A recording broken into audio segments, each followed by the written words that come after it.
안녕하세요. 저는 하도사 네, 저는 배 목사 신학 이슈 시작합니다. 네, 예.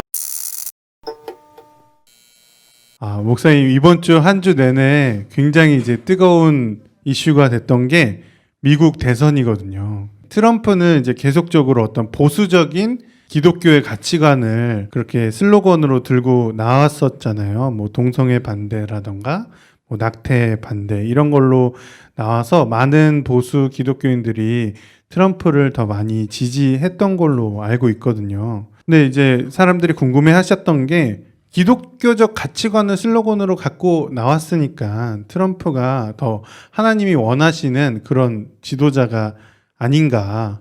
기독교인이라면 트럼프를 지지해야 되는 게 아닌가. 그런 질문을 해주시더라고요. 목사님, 트럼프 응원해야 되나요? 하고 싶으면 하세요. 누가 뭐라 그러겠어요, 그거를. 미국에서 트럼프를 지지하는 분들이 기독교인들이 아니라 보수적인 백인 기독교인들이라는 거죠. 그 말은 미국의 기독교인들 가운데 백인뿐만 아니라 흑인이나 유색인종들이 있고 기독교인인데 보수주의자가 아니라 진보주의자들도 있어요. 그러니까 다시 말하면 트럼프를 지지하는 사람들은 기독교인이고 그다음에 바이든이나 민주당을 지지하는 사람들은 기독교인이 아니라 민주당을 지지하는 많은 기독교인들이 있죠. 기독교인이지만 그 기독교인의 정체성이 보다 보수적인 정치적 성향을 갖고 있느냐 아니면 보다 진보적인 정치적 성향을 갖고 있느냐에 따라서 결국은 같은 기독교인이지만 트럼프와 바이든 안에서 표가 나누어지는 것이다. 그러니까 여러분들 중에 트럼프를 좋아하시는 기독교인과 저처럼 트럼프를 아주 안 좋아하는 기독교인이 공존할 수 있는데 우리 모두 다 기독교인이다. 그러나 또 한편을 보면 같은 기독교인인데 그렇다면 그 기독교가 과연 같은 기독교인가? 이런 또 고민을 또 우리가 또 생각해 볼 수 있는 거죠. 예수님 굉장히 당황하실 거다. 네.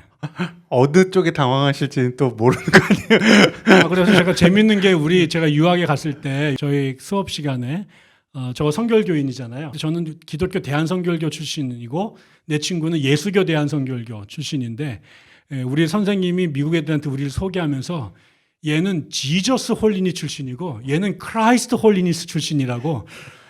미국 사람들이 그 지저스하고 크라이스트가 분리될 수 있는 건가요? 그랬더니 한국에서는 분리가 돼 있다고 그런 얘기를 했는데 미국도 비슷한 현상이 아닌가 싶습니다. 이번 대선을 통해서 또 많은 분들이 미국과 기독교에 대해서 이제 궁금해 하시는 것 같더라고요. 미국이라는 나라는 대통령도 취임을 할 때 성경에 손을 얹고 그렇게 취임사를 하는 나라고 국가의 운영 같은 것도 기독교적 가치관으로 한다고 하는데 그 기독교적 가치관이라는 것도 시대에 따라서 되게 많이 달라졌던 것 같더라고요. 미국 기독교의 역사가 어떻게 흘러왔는지 어떤 역사를 갖고 이렇게 형성이 됐는지 좀 목사님께 여쭤보겠습니다. 제가 지금 그 로고스 TV라는 곳에서 미국 기독교사를 강의를 녹화하고 있는데 지금 몇 달 됐는데요. 지금 17세기 끝났거든요, 이제. 그 뒤로 가려면 한 4년 걸릴 것 같아요, 이거 언제. 그렇지만 이제 제가 간략해서 말씀을 요약한다면 역사가 지나가면서 교회와 사회의 관계, 특히 정치와 종교의 관계가 굉장히 다양하게 변화되어 왔어요. 트럼프 얘기가 나왔으니까 이제 미국 정치와 관련해서 몇 가지 말씀을 좀 드리면 원래 미국의 공화당은 노예제도를 반대해서 생긴 당이에요. 그리고 이제 남부에 있었던 민주당은 노예제도를 지지하고 있었기 때문에 그때 민주당과 공화당은 아젠다가 노예제도 찬성이냐 반대였다라는 거죠. 그래서 그런 면에서 그 당시에 공화당은 되게 진보적이고 민주당은 우리식으로 보면 되게 보수적일 수 있었던 거죠. 사회 문제에 있어서. 그런데 세월이 지나가면서 이게 뒤집어집니다. 지금은 공화당이 되게 보수적이고 민주당이 이제 진보적이 되는데 이 민주당이 원래는 아까처럼 공화당과 대비해서 노예제도를 인정하냐 반대하느냐 이 이유는 북쪽이 공화당주의자가 많았고 남쪽이 민주당주의자가 많았는데 민주당을 하던 사람들은 그 플랜테이션을 통해서 노예제도를 옹호할 수밖에 없었던 사람들이었고 북쪽에서는 농사와 상관없는 상공업을 하던 사람들이기 때문에 노예제도가 필요가 없었던 사람이었기 때문에 노예제도를 반대하는데 문제가 없었던 사람들이죠. 근데 이게 나중에 세월이 쭉 지나가면서 남부를 중심으로 했던 민주당이 구성 요소가 달라집니다. 왜 그러냐면 계속해서 미국이 영토가 확장이 되면서 이민자들을 받아들였단 말이에요. 그런데 후기로 갈수록 이민자들 중에 누가 오냐면 아시아 사람들, 그다음에 아일랜드 사람들, 그다음에 멕시코 사람들, 이런 사람들이 들어오게 되는데 이 사람들은 전부 다 기독교인들이 아니거나 아니면 가톨릭 신자이거나 이런 사람들이죠. 그래서 아시아에서 불교나 이슬람들이 들어오고 아일랜드에서 천주교인들이 들어오고 특히 이제 남미에서도 또 천주교인들이 들어오게 되잖아요. 근데 이제 미국은 그 전에 전부 다 와스비라고 그래서 화이트 앵글로 섹슨 프로테스탄트라는 그룹 개신교인들이 지배적이었는데 전부 다 아까 이민 온 새로운 사람들은 비기독교인이거나 인종적으로 소수거나 유색인종이거나 이런 사람들이 이제 이민 오면서 어디로 들어가느냐 민주당으로 들어가기 시작하게 되죠. 그래서 나중에 민주당은 점점 사회적 소수자들로 연합된 단체가 되는 반면 공화당은 예전처럼 와습들이 계속해서 그 코어를 형성하게 되니까 이제 그다음에 이제 노예제도 문제가 끝나고 한참 100년이 지났잖아요. 그래서 아젠다가 바뀌어 버리게 되죠. 그래서 오늘날에 와서는 민주당이 오히려 진취적이고 개방적인 성향이 좀 더 강하고 공화당은 보수적인 사람들이 많이 모이게 됐습니다. 공화당은 특별히 이제 1979년도 로널드 레이건 대통령 선거 때부터 기독교 우파라고 하는 보수 기독교인들이 뭉쳐가지고 이제 문화 전쟁의 연장선으로 아까 말한 동성애, 그다음에 낙태, 공립학교에 기도하는 문제 이런 문제들을 전면에 내세워서 대통령이 이거를 지지하느냐 지지하지 않느냐를 선거에 아주 중요한 전략으로 내세운 거죠. 보수 기독교인들이 되게 중요한 아젠다였어요.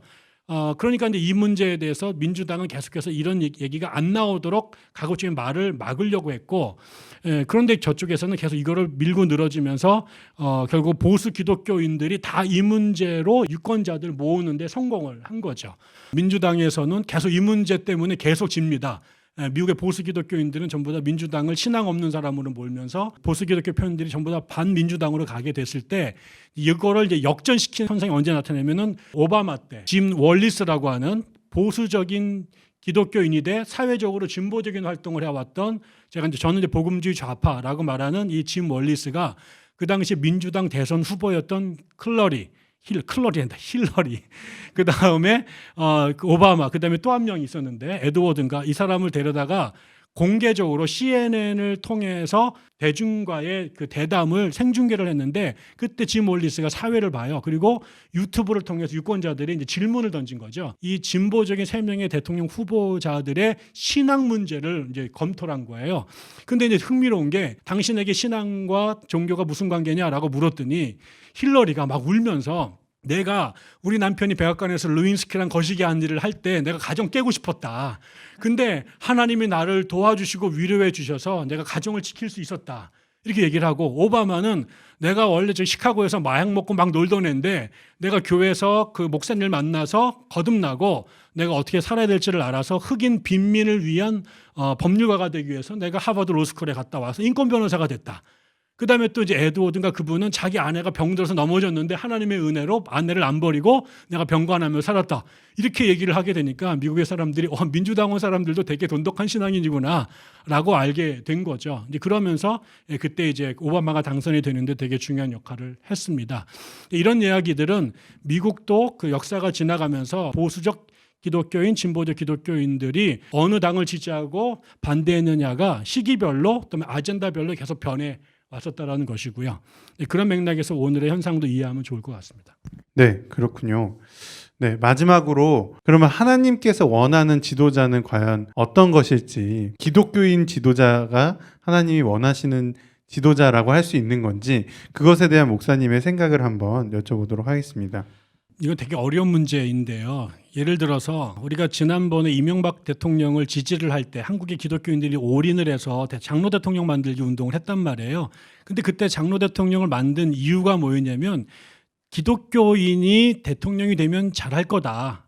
넌 크리스찬보다 그래도 믿는 사람들이 하면 잘할 거다라고 생각했던 거죠. 그런데 막상 대통령이 되고 나서 정치를 하는 걸 보니까 과연 이명박 씨의 정치가 과연 기독교적으로 어떤 가치가 있느냐라고 물을 때 우리가 긍정적 답을 주기가 되게 어려웠잖아요. 그 결과가 지금 그분이 어디가 계신지를 보면 아는 거잖아요.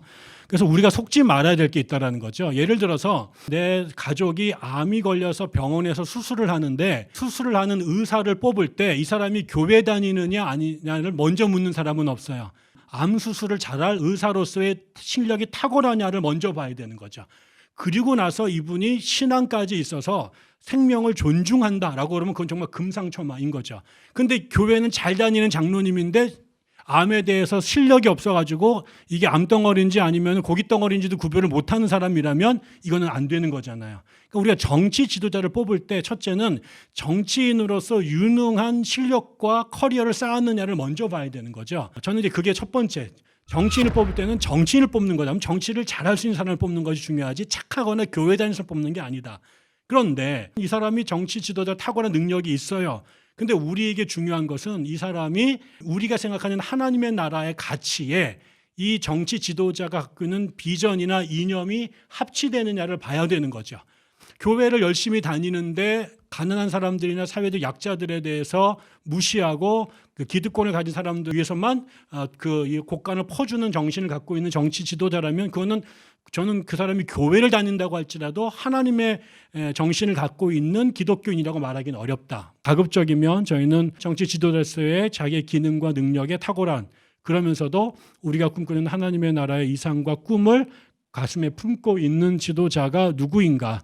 그리고 그런 분들이 정치할 수 있도록 기독교인들이 힘을 실어야 되지 않을까. 그러나 여기서 우리가 마지막까지 조심해야 될 것은 오늘날의 한국 기독교인들이 표를 던질 때는 그런 것을 보는 것보다는 이 사람이 기독교에게 어떤 떡고물을 던져줄까라고 하는 것. 한국의 여러 종교들 중에 기독교라고 하는 이익 집단에 어떤 플러스를 던져줄까에 주목을 한다면 그것은 아주 위험한 일이라고 저는 생각을 하는 것이죠. 네, 감사합니다. 그럼 마무리하도록 하겠습니다. 신앙 이슈 좋아요, 좋아요. 구독, 구독. 알림 설정. 설정. 네, 부탁드립니다.